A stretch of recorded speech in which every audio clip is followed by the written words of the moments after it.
Amados hermanos y amigos, muy buenas noches. Es tiempo de comenzar en esta lectura bíblica que llevamos casi cada jueves. Hoy estamos por comenzar señales antes de la destrucción del templo, parte 2. Esta lectura nos llevará de el versículo 14 hasta el 28 del capítulo 24 de Mateo.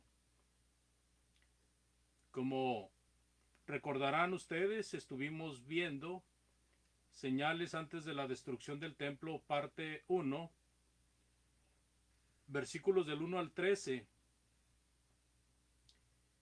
y en ello hacíamos énfasis de lo importante de tomar en cuenta que Jesucristo le está hablando a los discípulos de eventos que iban a pasar en vida de ellos.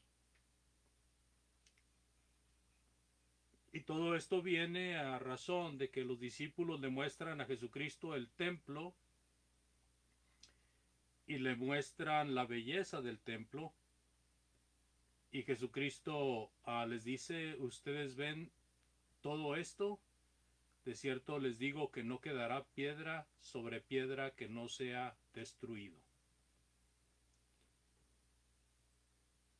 Así de que en aquella parte vimos algunas situaciones que van a ser notorias, por lo cual los discípulos debían de tomar medidas para saber que estaba cerca el momento de la destrucción del templo, que sería también la destrucción de Jerusalén. Les invito a que con la Biblia abierta estemos siempre al pendiente de esta parte también, y vamos a leer por favor versículos del 14 al 28. ¿Qué más iba a pasar antes de que el templo fuera destruido? Dice el Señor Jesucristo, y será predicado este evangelio del reino en todo el mundo para testimonio a todas las naciones, y entonces vendrá el fin. Por tanto, cuando veáis en el lugar santo la abominación desoladora de que habló el profeta Daniel, el que le entienda, entonces los que estén en Judea huyan a los montes.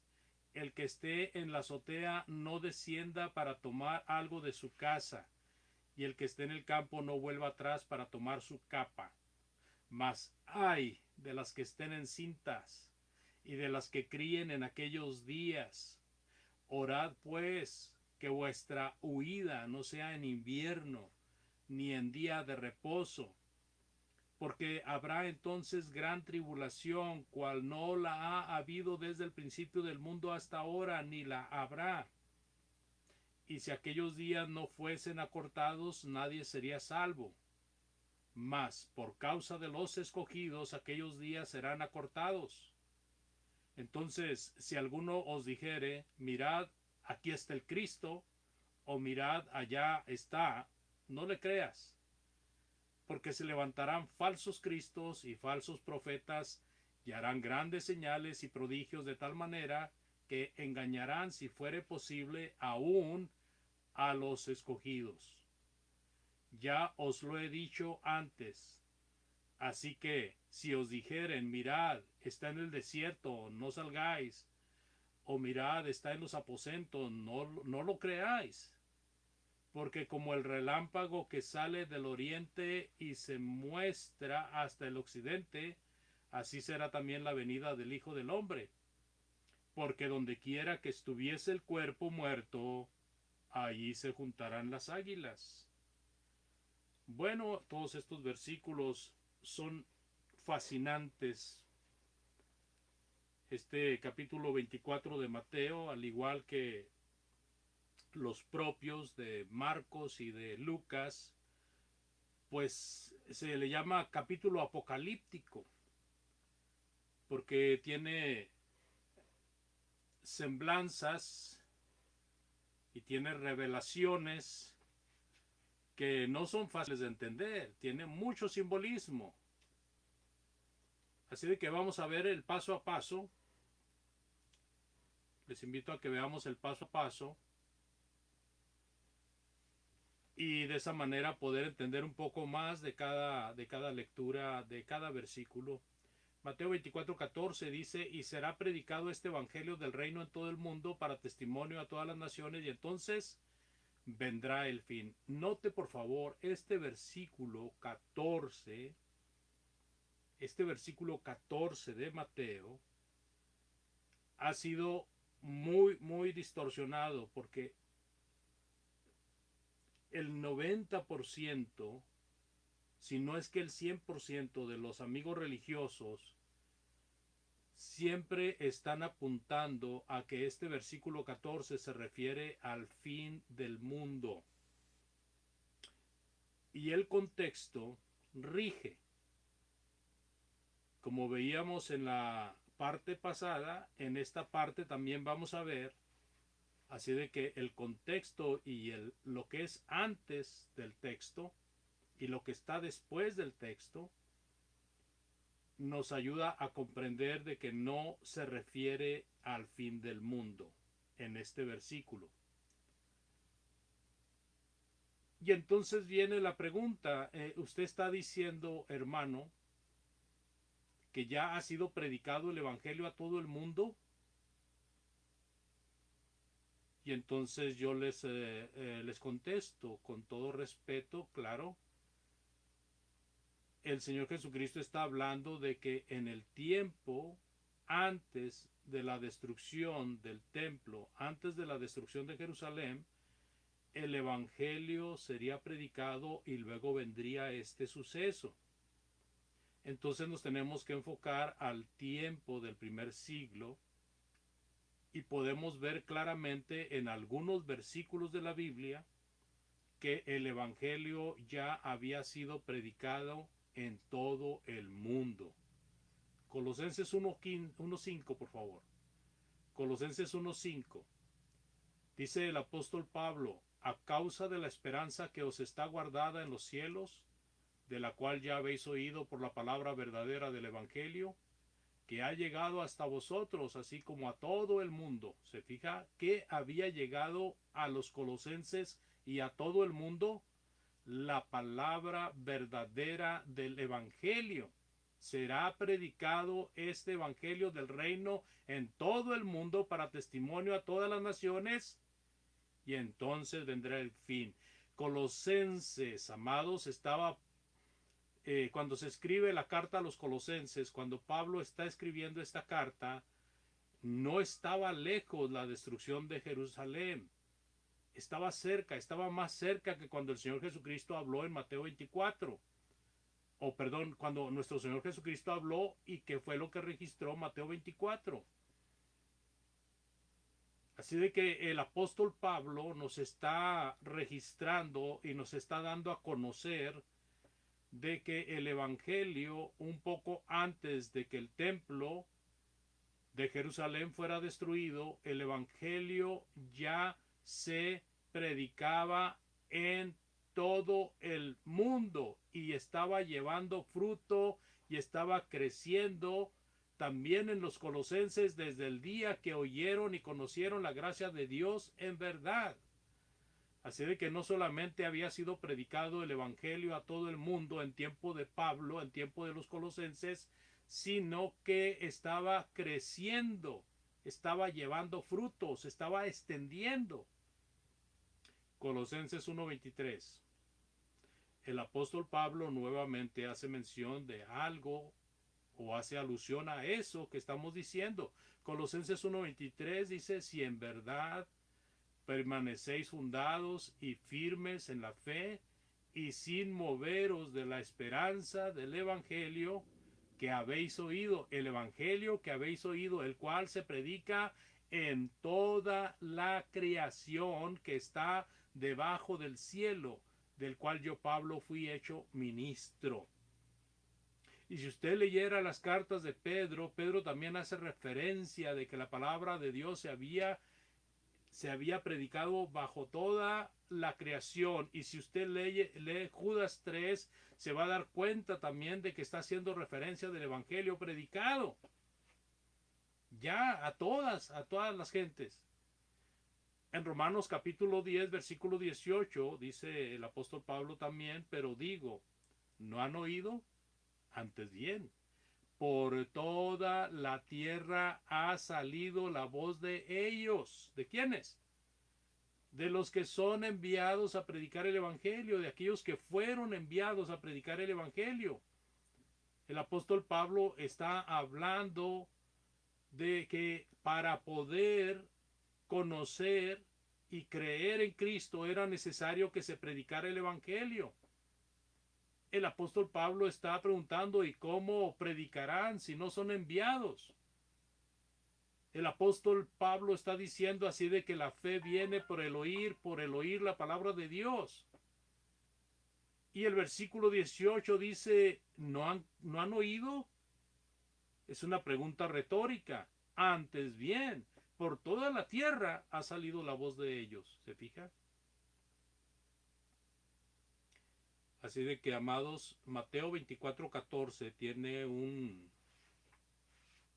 una aplicación directa a el tiempo del primer siglo, a el tiempo antes de la destrucción de Jerusalén. El Evangelio ya había sido predicado bajo toda la creación antes de la destrucción de Jerusalén, la cual pasó en el año 70 después de Cristo. Mateo 24:15. Dice el Señor Jesucristo, hablando todavía de lo que, pues de lo que ellos iban a poder ver antes. Dice, por tanto, cuando veáis en el lugar santo la abominación desoladora de que habló el profeta Daniel, y luego dice, el que lee, entienda. O sea que para poder entender estas palabras, el oyente tenía que haber leído al profeta Daniel. Y tenía que haber tenido en mente al profeta Daniel cuando está oyendo esto de la desolación o de la abominación desoladora. Abominación desoladora. Abominación porque personas de gentiles, personas paganas iban a entrar a la ciudad santa, iban a estar en el lugar santo. Y eran personas que eran brazo ejecutor del Señor Jesucristo. Ahora, cuando el Señor Jesucristo está hablando del profeta Daniel, Daniel y los profetas del Antiguo Testamento profetizaron de muchos eventos que se cumplieron en el trayecto del Nuevo Testamento. Y esta es una de ellas. El hecho de que iba a venir la abominación desoladora. ¿Qué quiere decir esto de la abominación desoladora? Bueno, leyendo un poco a Daniel, nos podemos dar mejor cuenta todavía de lo que eso significa. Dice Daniel, y por otra semana, en Daniel 9:27, y por otra semana confirmará el pacto con muchos, a la mitad de la semana hará cesar el sacrificio y la ofrenda, después con la muchedumbre de las abominaciones vendrá el desolador, hasta que venga la consumación y lo que está determinado y se derrame sobre el desolador. Daniel está hablando de un tiempo prudente donde los sacrificios y la ofrenda iban a ser quitados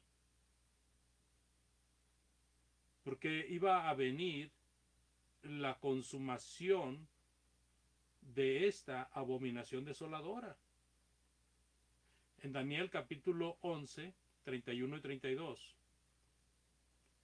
nos explica un poquito más. Y se levantarán de su parte tropas que profanarán el santuario y la fortaleza y quitarán el continuo sacrificio y pondrán la abominación desoladora. Bueno, aquí ya tenemos más luz, así como el Señor Jesucristo había profetizado de que Jerusalén iba a ser rodeada por los ejércitos. Esto hace una alusión a lo que Daniel también había dicho, y se levantarán de su parte tropas, estas tropas, amados, iba a ser el ejército de Roma, iba a ser la tropa de Tito. ¿Y qué iban a hacer ellos? Primeramente iban a sitiar Jerusalén, ya ahí estaban profanando lugar sagrado. Luego iban a entrar para dar fe de todo lo que allí estaba pasando, ya no, o para acabar de destruir a los judíos que quedaran vivos. Iban a profanar el santuario, iban a profanar la fortaleza. Y eso era una señal de que el continuo sacrificio ya no sería más. Ahí se iba a cortar el continuo sacrificio que se llevaba a cabo en el templo, dentro de la ciudad santa, la ciudad de Jerusalén. Dentro del templo se ofrecían constantemente sacrificios. Y en vez de los sacrificios, y en vez de ser el lugar santo de Dios, ahora la abominación desoladora iba a estar sitiando y adueñándose de esa porción de tierra. Daniel capítulo 12, versículo 11. Y desde el tiempo que se ha quitado el continuo sacrificio hasta la abominación desoladora, habrá 1290 días. Otro periodo de tiempo muy interesante. Es fascinante estudiar acerca de las semanas y de los días que menciona Daniel. No nos vamos a meter en eso, pero sí estos textos nos aclaran acerca de lo que iba a pasar con Jerusalén. Jerusalén iba a ser sitiada por el ejército romano e iba a encargarse de que todo quedara destruido. ¿Qué había sido la profecía del Señor Jesucristo? Ven, todo esto, no quedará piedra sobre piedra que no sea derribado. En 21:20 de Lucas, que es el otro capítulo paralelo con Mateo 24, pero cuando veréis a Jerusalén rodeada de ejércitos, sabed entonces que su destrucción ha llegado. ¿Se fija? Entonces todos estos versículos que hemos leído tienen a fin el mismo evento que iba a suceder. El mismo evento. Y estas palabras, pero cuando veréis a Jerusalén rodeada de ejércitos, Jesucristo se las está profiriendo directamente a los discípulos. Otra vez se los menciono para que ubiquemos que todo esto tiene que ver directamente con lo que iba a pasar con los judíos. Cuando vean ustedes, los que están aquí escuchando, me dice el Señor, vean a Jerusalén rodeado de ejércitos, deben de saber que la destrucción ha llegado. Entonces, esa era otra señal muy importante de que ellos ya no deberían de estar ahí. Qué interesante cuando leemos la palabra de Dios, habiendo entendido el trasfondo del por qué el Señor está profiriendo esas palabras, y de esa manera pues tenemos mejor garantía de estar interpretando correctamente lo que el Señor está enseñando en esa ocasión. Vuelvo a mencionar, la mayoría de nuestros amigos religiosos en cuanto a este capítulo 24 erran mucho porque todo el tiempo lo están aplicando directamente al fin del mundo. Ahora, este capítulo, al igual que Lucas 21 y su paralelo con Marcos, tienen muchos pasajes que son afines a lo que se espera en el fin del mundo también. Pero si no le damos la aplicación correcta, la aplicación directa, entonces no estaremos entendiendo cuáles o qué circunstancias o qué palabras o qué cosas de lo que aquí se registra puede aplicarse también al fin del mundo. Es muy interesante lo que estamos viendo entonces, amados. Ahora, ¿cuál es el consejo de Jesucristo a los discípulos? Y estas son señales para nosotros y son claves para nosotros en este capítulo para entender de una vez por todas que no es el fin del mundo el que se está tratando aquí. Dice Mateo 24:16, entonces los que estén en Judea huyan a los montes. El que esté en la azotea no descienda para tomar algo de casa. y el que esté en el campo no vuelva atrás para tomar su capa. ¿Se fija? O sea, todos estos versículos están señalando el hecho de que el discípulo avispado, el discípulo obediente, en cuanto viera una señal de estas, él iba a tomar una decisión inmediata conforme a la obediencia y al seguimiento de lo que Cristo le había dicho. Porque cuando vino la destrucción de Jerusalén, nuestro Señor Jesucristo ya estaba con el Padre ahí en el cielo. Entonces ellos se iban a tener que acordar de estas enseñanzas. ¿Y qué les está diciendo el Señor Jesucristo? Bueno, el judío tenía la tendencia de subir al aposento alto para hacer oración, y esto lo hacía al menos 3 veces al día.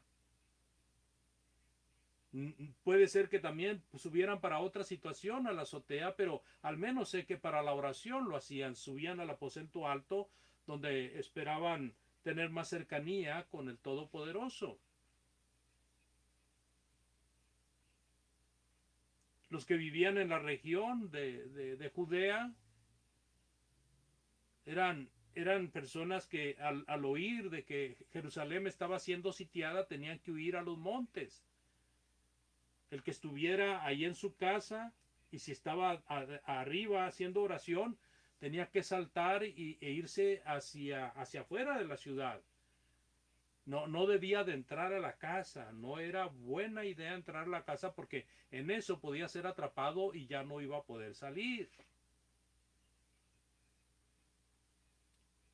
Y asimismo los que estaban en el campo, ya sea haciendo algún trabajo de jornal o a lo mejor arrancando espigas para quitarles el grano, no vuelva atrás para tomar su capa. Esto indica que cuando se iba a trabajar al campo, pues se iba con ropa ligera. No vuelva atrás para tomar su capa. La capa se podía haber dejado cerca o se podía haber dejado en la casa, no sé, pero la cosa es que no se tenía que regresar para tomar su capa porque iba a ser atrapado y entonces iba a ser llevado cautivo. Y ahora los versículos que siguen, amados, es una serie de lamentaciones del Señor Jesucristo. ¿Por qué? Porque todo ser humano tiene episodios en su vida en donde hay complicaciones en su vida. Por ejemplo, una mujer embarazada tiene la complicación de que ahora su vida es más lenta y requiere más cuidado.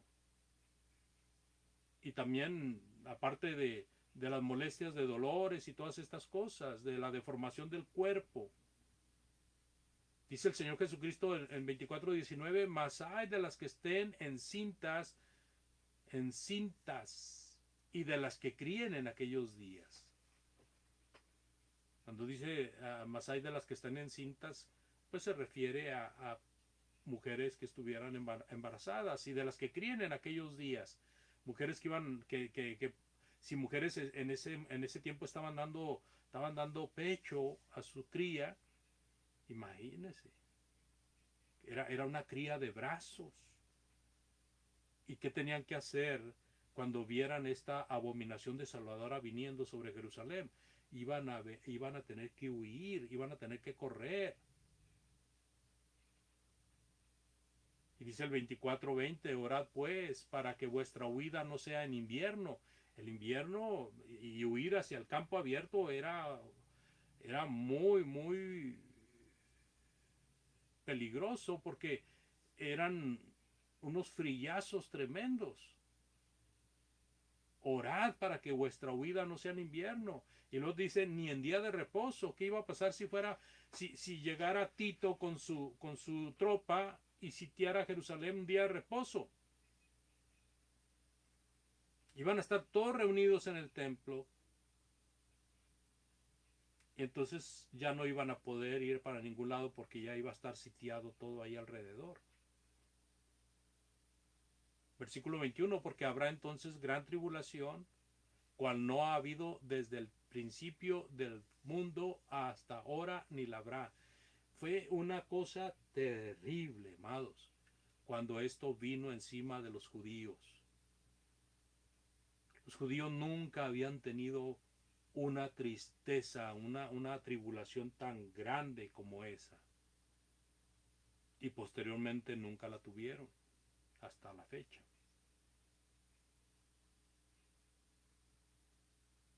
Porque iba a ser una matanza, una cosa horrible, horrenda. Flavio Josefo, hablando de esto, describe situaciones muy, muy horribles. Estaban a tal grado de que se comían unos a otros. Porque cuando llega y se sitia un lugar, ya no hay chance de salir por agua, ni por comida, ni por nada. Nada más vives con lo que tienes ahí.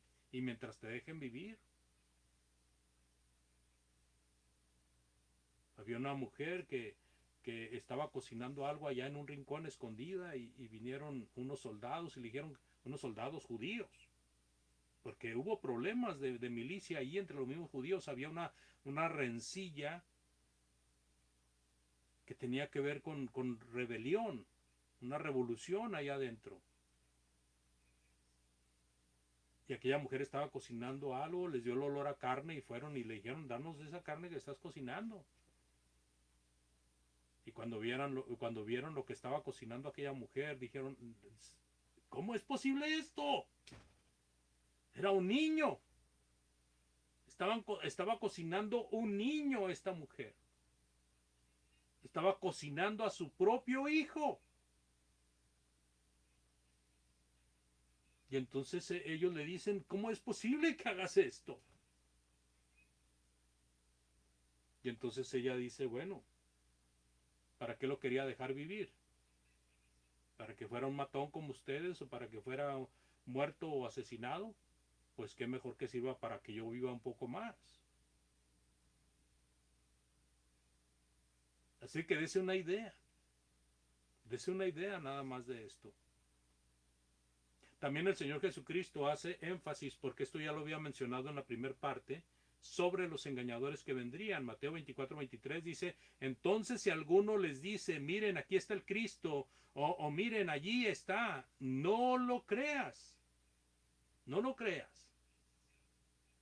Porque se levantarán falsos cristos y falsos profetas y harán grandes señales y prodigios de tal manera que engañarán, si fuere posible, aún a los escogidos, dice el Señor. Os lo he dicho antes, dice. Así que si os dijeren, mirad, está en el desierto, no salgáis.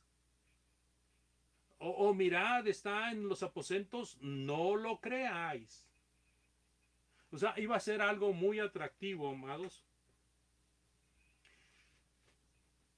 para aquellos que no estuvieran al alcance de los ejércitos o del ejército.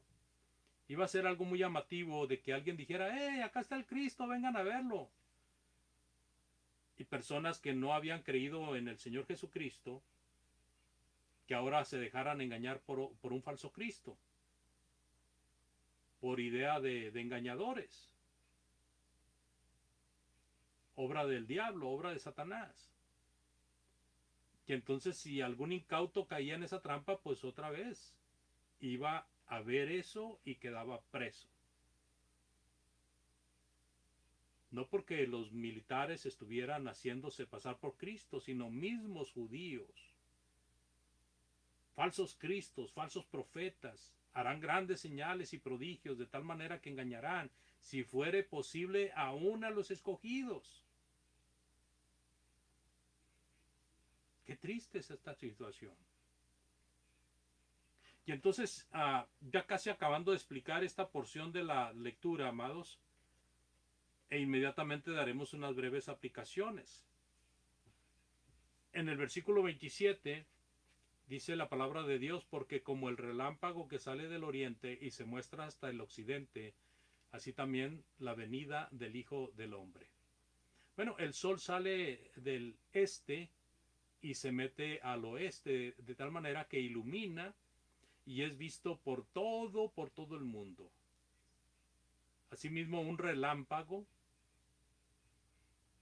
que es algo fulminante, pero también es algo muy rápido, es visto fácilmente. Y cuando habla aquí de así será también la venida del Hijo del Hombre, Otra vez, aquí quieren aplicar porque se ve esta frase, la venida del Hijo del Hombre. Esta frase trae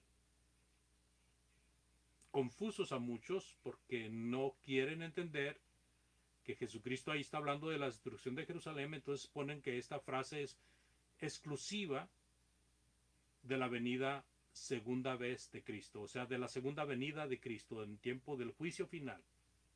No, el Señor Jesucristo iba a venir otra vez antes de esta última venida. Iba a venir en esa venida que menciona aquí en el versículo 27 e iba a ser visto por todos en el aspecto de que todo mundo se iba a enterar de lo que pasó en Jerusalén. Jesucristo iba a venir en persona del ejército romano para concluir con el poderío judío. Así es. Sí, él iba a venir en la persona del ejército. Esa era una venida, ese era un juicio que Dios estaría aplicando a los judíos. Y esto también quedaría significado para demostrar que el poderío de los judíos quedaría terminado. Y versículos más adelante nos lo van a explicar un poco mejor. Pero esta venida del Hijo del Hombre se refiere a la venida en juicio sobre los judíos. No es la segunda venida de Cristo. Porque todo lo que antecede a esto nos enseña de que se está refiriendo a los judíos, porque no tiene nada que ver con la segunda venida de Cristo que nosotros estamos esperando, el fin del mundo.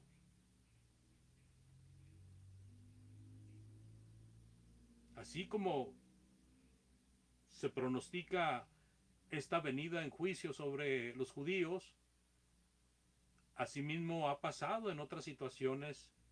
Por ejemplo, cuando fue destruida Sodoma y Gomorra, Dios vino en juicio sobre Sodoma y Gomorra. Cuando vino el gran diluvio, Dios vino en juicio sobre todo ser viviente.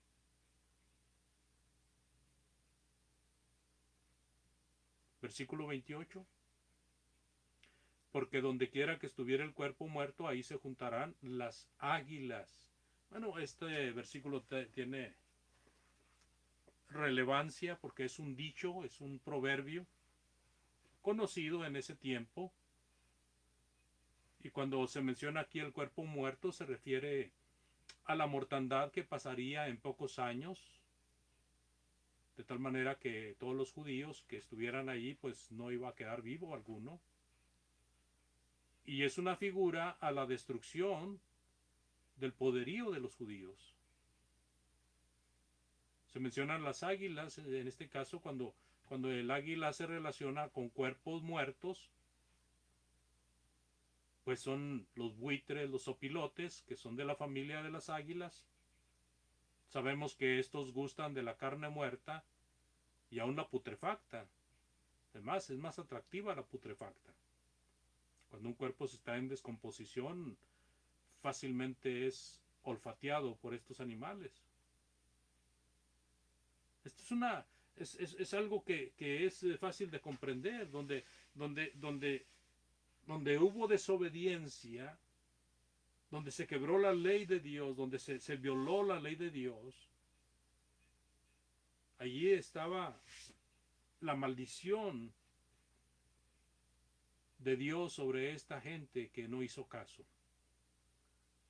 En Deuteronomio 28, 25 al 26, después de señalar el Señor lo que era maldición,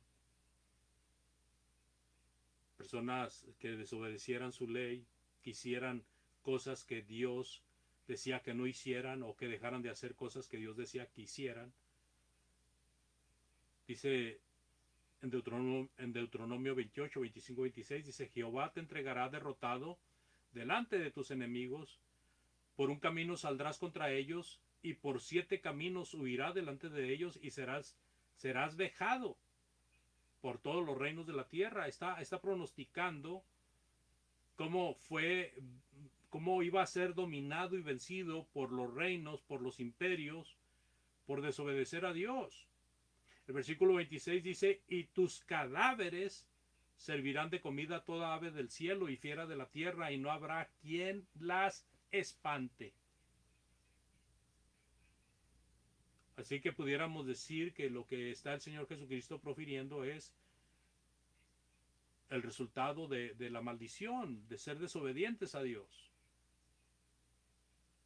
Jerusalén estaba muy corrompida, como un cuerpo muerto, y por eso atraía su propia destrucción. Los judíos atrajeron su propia destrucción sobre ellos. Y así será también en el fin del mundo, amados. La corrupción de los que viven en pecado atraerá el castigo divino. Así de que, ¿qué podemos sacar de esta porción? Bueno, debemos de comprender, amados, de que así como el Evangelio tenía que ser predicado a todo el mundo, y luego vendría el fin, pues ahora, amados, el Evangelio ha sido predicado a todo el mundo, y la segunda venida de Cristo es cuando menos lo esperemos. Como hemos leído en Primera de Tesalonicenses capítulo 5. Cuando menos lo esperemos, entonces vendrá. Y así como vemos la advertencia o la sentencia de la abominación desoladora que iba a ser vista por los judíos, se iba a tener que ser dominado por los judíos, por personas que eran paganas. Así muchas veces nosotros estamos entregados en pecados, estamos entregados en perversidades. Cuando venga cuando el Señor venga en la segunda venida, el día que va a hacer juicio en todas las naciones, nosotros no tenemos que huir a ningún lado. Bueno, el culpable a lo mejor va a tender a huir, pero no sé a dónde. Pero los obedientes se supone que estamos esperando al Señor. Y no vamos a correr, no vamos a salir huyendo porque Él viene.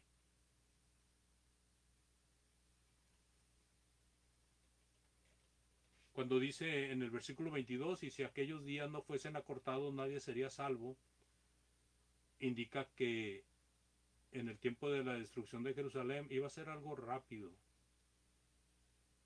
de tal manera que los fieles vivirían y extenderían su evangelio a todo el mundo, seguirían con esa gran comisión. ¿Sí? Pero en el día del fin del mundo, pues simple y sencillamente se va a acabar todo el mundo. No hay con que los días sean acortados o alargados, sino que se va a acabar todo. Ya no va a haber continuidad de vida sobre la tierra, sino que estaremos dando cuentas a Dios. Y así como hubo engañadores en el tiempo de de la venida de Cristo en juicio contra Jerusalén, así hay muchos engañadores en el tiempo actual. La herramienta número uno que está usando Satanás es el engaño. Muchas personas están endiosadas con supuestos milagros, con supuestas señales, con supuestos prodigios, y fácilmente se dejan llevar por alguien que dice que es Dios o que es de parte de Dios. ¿Cómo darnos cuenta de que una persona es de parte de Dios? Bueno, si esa persona abre la Biblia y le habla de la Biblia y tiene una conducta respetuosa hacia Dios y hacia usted, pues puede ponerle atención. Porque es fácil conocer a los falsos maestros. Por los frutos se conocen. Y puede que le engañen al principio, pero no pueden sostener ese engaño todo el tiempo si usted está consciente de que tiene que asegurarse de que eso. Usted tiene que comprobar que lo que esa persona le esté diciendo es de parte de Dios. Como cuando alguien va y le predica el Evangelio, cuando alguno de nosotros va y predica el Evangelio, abre su Biblia y le explica a partir de lo que dice Dios, lo que es el mensaje para usted como persona que está interesada en las cosas de Dios y que quiere venir a Cristo, para que en el día del juicio final, amado oyente, pues la corrupción de los que viven en pecado no nos tenga atrapados, sino que nosotros estemos fuera de esa corrupción de los que viven en pecado. Los que viven en pecado y que prefieren el pecado, que prefieren vivir sin Cristo, sin esperanza y sin nada, pues van a ser castigados. Pero los obedientes a Dios, los que se sujeten a su evangelio, el Señor los llamará para vivir a su lado. ¿Está usted listo? ¿Está lista? Es una persona que desea servir a Cristo, pero no ha venido, no sabe cómo hacerlo. Nosotros estamos a sus órdenes. Por ese medio, el medio de Facebook, puede enviarnos un texto y con mucho gusto lo contestamos. O si lo está viendo en YouTube, pues también ahí en YouTube usted puede escribir y va a aparecer su mensaje en el correo. Con mucho gusto lo contestaré. Si tiene hermanos al alcance, hágale saber a los hermanos que tengan al alcance de que usted quiere venir a Cristo, que quiere ser salvo. Y si tiene dudas acerca de cómo hacerlo, pues pregunte. Así que es invitado, cordialmente invitada, amada amiga, amigo, a que vengan a Cristo. Yo les agradezco su atención, siempre invitándoles a que estén con nosotros la siguiente semana para ver una porción más de Mateo capítulo 24. Es un capítulo largo, así que está cordialmente invitado e invitada a estar con nosotros. Le invito a hacer una oración y de esa manera quedamos despedidos. Padre, agradecemos tu bondad, tu misericordia, agradecemos que nos hayas permitido presentar tu palabra. Pedimos por aquellos que la han escuchado, que sea de bendición en sus vidas. Por aquellos que necesitan hacer arreglos contigo, que lo hagan lo más pronto posible, Señor bendito. Ayúdales, por favor, de acuerdo a tu voluntad. Bendice a nuestros hermanos que van predicando el Evangelio por donde quiera. Y sé con aquellos que han perdido algún ser querido. Dales consuelo, bendito Dios. Bendice a nuestros hermanos enfermos y ayúdales también a que sanen, Señor, si es tu santa voluntad. Gracias, Padre. Hágase tu voluntad en todas las cosas. En el bendito nombre de Cristo, nuestro Salvador. Amén. Muy buenas noches. Dios les bendiga.